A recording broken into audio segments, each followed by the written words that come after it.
स्थान का क्या महत्व होता है। यह स्थल एक केंद्र है शिव शिष्यों के दिल का। मकान केंद्र नहीं होता, दिल कहाँ लगा है केंद्र वो होता है।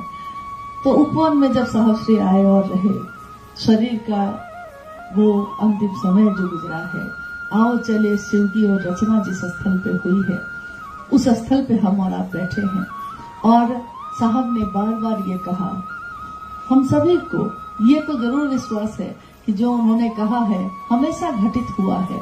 उन्होंने हमेशा कहा, मैंने अपने गुरु शिव से कहा है कि इसकी गूंज उठे, आपके नाम की गूंज उठे। ये हरा भोला हर शिवा जो गूंज उठ रही है शिवरात्रि में, मैं चाहता हूँ कि ये गूंज पूरी दुनिया में उठे और मैं इसका साक्षी बनूं। साक्षी कौन बनता है? जो रहता है। जो रहता ही नहीं वो साक्षी कैसे बनेगा? शरीर मिट सकता है किसी का, साधु की मौत नहीं होती, कभी भी नहीं होती। साहब हरिंद्रानंद जी हम सभी शिव शिष्यों के दिल में जीवंत है। मनवंतरों तक हरिंद्र की विधा ही पर्याप्त है। महादेव का ये संदेश हमारे दिल में जीवंत है और हम सब इस स्थल को नमन करते हैं, अपने साहब और दीदी को प्रणाम करते हैं और यही याचना करते हैं, यही आशीर्वाद मांगते हैं।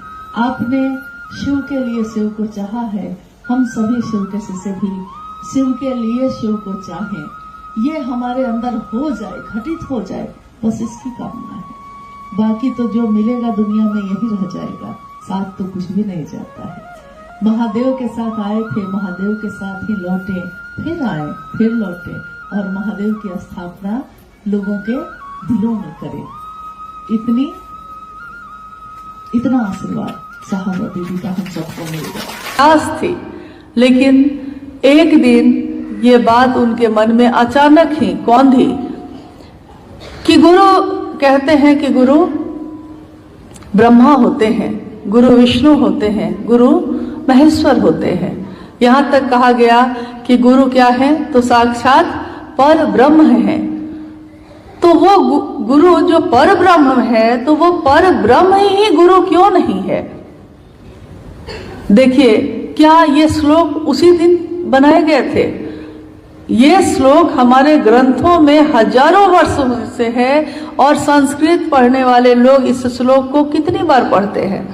गुरुर ब्रह्मा गुरुर विष्णु गुरुर देवो महेश्वर, गुरु साक्षात पर ब्रह्मा तस्मै श्री गुरुवे नमः। ये हजारों वर्षों से इस धरती पे ये श्लोक पढ़े जाते रहे हैं, लोग सुनते भी रहे हैं। क्यों नहीं किसी और के मन में ये कौंधा कि जब सब कुछ गुरु होते ही हैं तो वो ईश्वर ही गुरु क्यों नहीं है? ये कब कौंधा, किसके मन में कौंधा? तो साहब श्री हरिंद्रानंद जी के मन में कौंधा।